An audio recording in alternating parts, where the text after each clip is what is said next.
আজকে আমরা class 11-এর chapter 3 এর জীবজগতের শ্রেণীবিন্যাসের সেকেন্ড টপিক অর্থাৎ স্ট্রাকচার অফ ব্যাকটেরিয়াল সেল বা একটি আদর্শ ব্যাকটেরিয়া কোষের গঠন নিয়ে আলোচনা করব।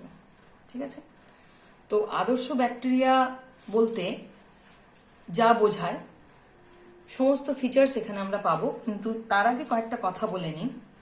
এই ব্যাকটেরিয়া যখন পৃথিবী সৃষ্টি হচ্ছে সেই আদি সময়কাল থেকে এর অস্তিত্ব আমরা লক্ষ্য করেছি, ওই কারণেই একে প্রাচীনতম জীব বলা হয়।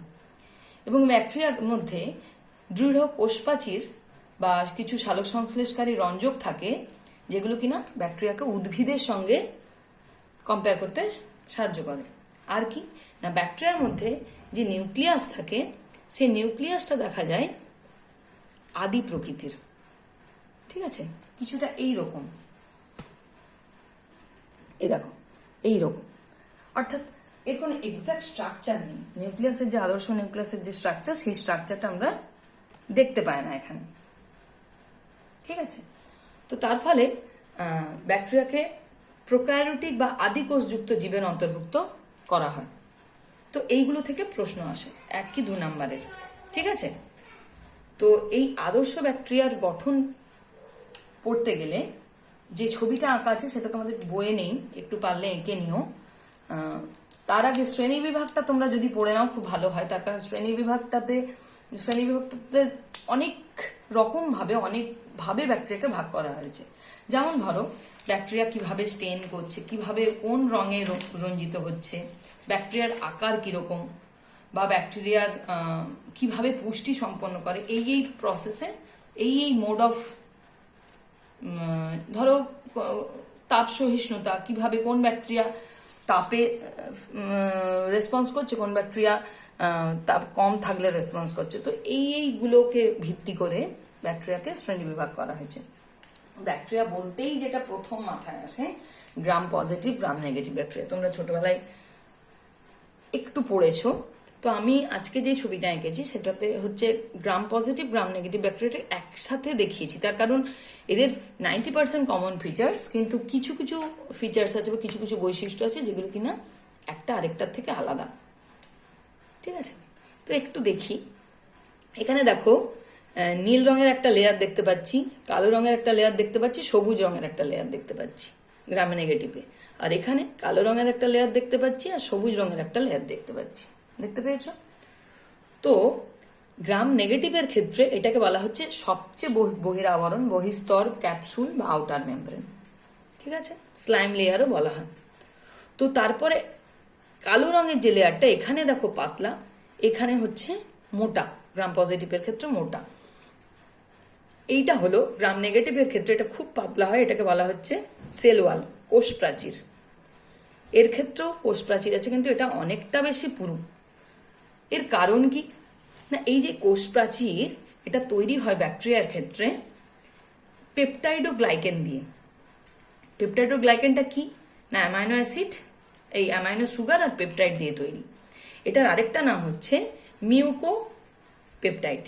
ঠিক আছে, তো এইটা তৈরি হয় N acetyl glucosamine, N acetyl muramic acid দিয়ে। সব বইয়ে আছে, শুধু বুঝে নাও।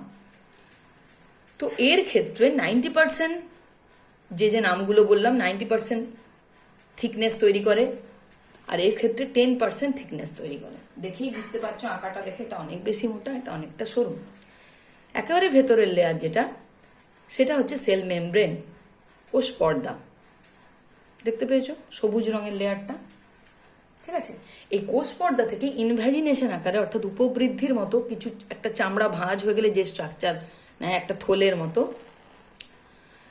তৈরি করেছে মেসোজোম। তোমরা মেসোজোম নামটা ক্লাস 8-এ প্রথম পেয়েছিলে, আমি যদি ভুল না করি। আর কি আছে? রাইবোজোম আছে, আমি 2 জায়গায় দেখাইনি। রাইবোজোম আছে, রিজার্ভ ফুড মেটেরিয়াল আছে, কিছু সঞ্চিত খাদ্যবস্তু আছে। আর কি আছে? তাদের মর্টিলিটির জন্য, অর্থাৎ তাদেরকে গতিময় করে তোলার জন্য ফ্ল্যাজেলা আছে। ফ্ল্যাজেলাটা অনেকটা বড়, এখান থেকে তৈরি হয়। আমি এখানটা বাইরের পোর্শনটা দেখিয়েছি। আর গ্রাম নেগেটিভের ক্ষেত্রে অসংখ্য পিলি থাকে, পাইলাস পিলি থাকে। ঠিক আছে, তাহলে ফ্ল্যাজেলা দুজনের ক্ষেত্রেই থাকতে পারে, কিন্তু পিলি থাকে গ্রাম নেগেটিভের ক্ষেত্রে জেনারেলি, এক্সেপশনাল কেস কিন্তু বায়োলজিতে পাবে। ঠিক আছে, আর কি থাকে? জিনোমিক মেটেরিয়াল তো থাকেই, এছাড়া extra chromosomal particle, extra genetic material যেটা থাকে সেটা হলো প্লাজমিড। আমরা ক্লাস 12-এ প্লাজমিড নিয়ে ডিটেলস আলোচনা করব, শুধু এইটুকু জেনে রাখো, এটা হলো extra chromosomal particle of bacteria.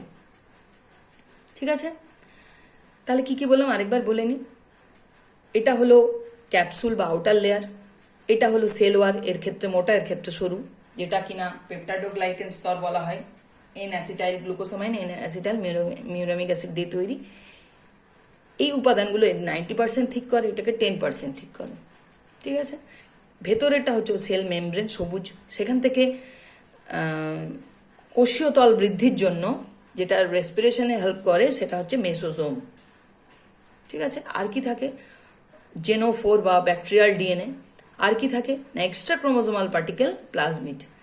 এখানে আরেকটা মেন ডিফারেন্স কি না, গ্রাম নেগেটিভের ক্ষেত্রে থাকে পিলি, ফ্লাজেলা দুটোই, গ্রাম পজিটিভের ক্ষেত্রে থাকে ফ্লাজেলা। ঠিক আছে, রিজার্ভ ফুড মেটেরিয়াল থাকে। আচ্ছা, আমরা ব্যাকটেরিয়াল সেল স্ট্রাকচার পড়তে পড়তে মেসোজোমের প্রত্যেকটার কাজ কিন্তু আমাদের পড়তে হবে, বইয়ে আছে।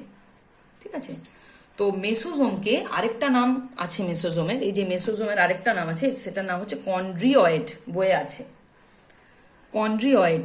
তোমরা সবচেয়ে বেটার হয় এটা যদি একটু কাউন্সিলের বইটা থেকে পড়ো, সাঁতরার যে জয়েন্টের বই বাদে কাউন্সিলের বই আছে সেখান থেকে যদি পড়ি। এটা নাম কি বললাম? কন্ড্রিয়েড হলো। আচ্ছা, আমরা ফ্লাজেলার ডিটেল স্ট্রাকচার পড়বো, আর এই যে জেনেটিক মেটেরিয়ালটা লেখা হয়নি,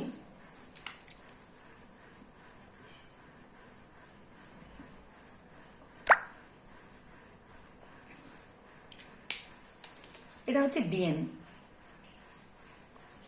তো এই ডিএনএটা কিরকম দেখতে সেটা পড়বো, প্লাজমিডটা কিরকম দেখতে সেটা পড়বো।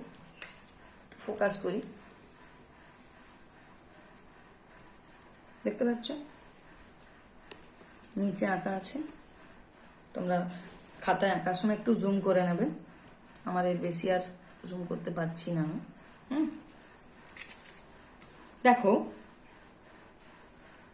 এটা হচ্ছে ফ্লাজেলার স্ট্রাকচার। কি কি থাকে ফ্লাজেলার স্ট্রাকচারে? একটা গ্রাম নেগেটিভ ব্যাকটেরিয়ার ক্ষেত্রে মেনলি আঁকা হয়েছে।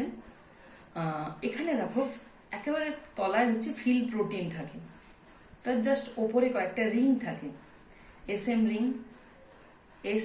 Ring, P ring, L ring. এই রিংগুলোর জাস্ট ওপরে থাকে হুক, আর নীল রঙের হচ্ছে ফিলামেন্ট। এই টোটালটা হচ্ছে বেসাল বডি, অর্থাৎ মেনলি তিনটে অংশ, basal body, hook, filament. Basal বডির অনেকগুলো অংশ। এটা হচ্ছে মড প্রোটিন, ফিল protein, SM ring, P ring, L ring, চারটে রিং থাকে। ঠিক আছে, চারটে রিং, একটা, দুটো, তিনটে, চারটে। তো এর কাজ ফ্লাজেলাটাকে রোটেট করা, একটা জায়গা থেকে আরেকটা জায়গায় যে ব্যাকটেরিয়াটা যাবে ফ্লাজেলাটাকে রোটেট করা। মড প্রোটিন এ রোটেট করে এবং মড প্রোটিন একে রোটেট করতে সাহায্য করে। অর্থাৎ এক কথায় যদি বলি, মড প্রোটিন ফিল প্রোটিন দুজনে মিলে টোটাল এটার মুভমেন্টে সাহায্য করে। দেখো রোটেশন ডিরেকশন দেওয়া আছে, এইভাবে ঘোরে, এইভাবে, দেখতে পেয়েছো? তাহলে এই হলো স্ট্রাকচার অফ ফ্লাজেলা। এবং এই যে ফিলামেন্টটা তৈরি হয়, ফ্লাজেলিন, পিলিন, এই শব্দ দুটো আশা করি শুনেছো, আবার রিপিট করছি। তো ফিলামেন্টটা যে তৈরি হয় সেটা হচ্ছে ফ্লাজেলিন নামক গ্লোবিউলার প্রোটিন দিয়ে। পিলির ক্ষেত্রে, আমরা পিলি পড়েছি, পিলির ক্ষেত্রে তৈরি হয় পিলিন দিয়ে, পিলিন প্রোটিন দিয়ে। তাহলে এটা ডিফারেন্স, ফ্লাজেলাটা অনেক বড় হয়, পিলি ছোট হয়, অনেক সংখ্যায় বেশি হয়, এটা সংখ্যায় কম হয়। ফ্লাজেলিন প্রোটিন থাকে, পিলিন প্রোটিন থাকে, এটা হচ্ছে difference between flagella and pili. Okay, plasmid আমি আগেই বলেছিলাম, ব্যাকটেরিয়া এটা যদি হয়, এটা যদি টোটাল ব্যাকটেরিয়া হয়, একটা সহজ একটা ছবি এঁকেছি, এটা যদি ব্যাকটেরিয়াল ডিএনএ হয়, তাহলে ব্যাকটেরিয়াল ডিএনএ ছাড়াও এক্সট্রা ক্রোমোজোমাল পার্টিকেল থাকে, যেটা কিনা ভেক্টর হিসেবে বায়োটিকে কাজ করে, এক্সট্রা ফরেন ডিএনএ কে বয়ে নিয়ে যাওয়ার ক্ষমতা রাখে, কনজুগেশনে হেল্প করে, সেটাকে বলা হচ্ছে প্লাজমিড। ঠিক আছে, এইটুকু স্ট্রাকচার বললাম। এর কিন্তু অনেক টাইপ থাকে, plasmid, F plasmid, Ti plasmid, Col plasmid, R plasmid, প্রচুর টাইপ থাকে। ঠিক আছে, এবার এইটা ফোকাস করি। দেখো ব্যাকটেরিয়াল ডিএনএ কেমন দেখতে হয়। আমরা নিউক্লিয়াসের স্ট্রাকচার পড়েছি ছোটবেলায়, বহুবার পড়েছি। সেখানে কি কি থাকে? নিউক্লিয় পর্দা, নিউক্লিওলাস, নিউক্লিওরস, নিউক্লিওপ্লাজম। এখানে কিন্তু সেসব কিছুই নেই। দেখা যাচ্ছে আরএনএ আছে, আরএনএ কে বেস করে সুপার কয়েল ডিএনএ থাকে। ঠিক আছে, আরএনএ থাকে, আরএনএ কে বেস করে সুপার কয়েল ডিএনএ থাকে, অর্থাৎ অতি কুণ্ডলিত ডিএনএ থাকে। কিভাবে থাকে? স্ট্রাকচারটা দেখো। এটাকে বলা হচ্ছে আদি নিউক্লিয়াস বা নিউক্লিয়য়েড বা জেনোফোর, এর অনেকগুলো নাম আছে। ঠিক আছে, দেখতে পেয়েছো ছবিটা? প্রত্যেকটা বইয়ে আছে। তোমাদের কাজ প্রত্যেকটা অংশ যে আলোচনা করলাম, প্রত্যেকটা অংশের কাজগুলো একটু দেখে নাও, মানে যেগুলোর কাজ হয় আর কি। এই হলো স্ট্রাকচার অফ ব্যাকটেরিয়াল সেল।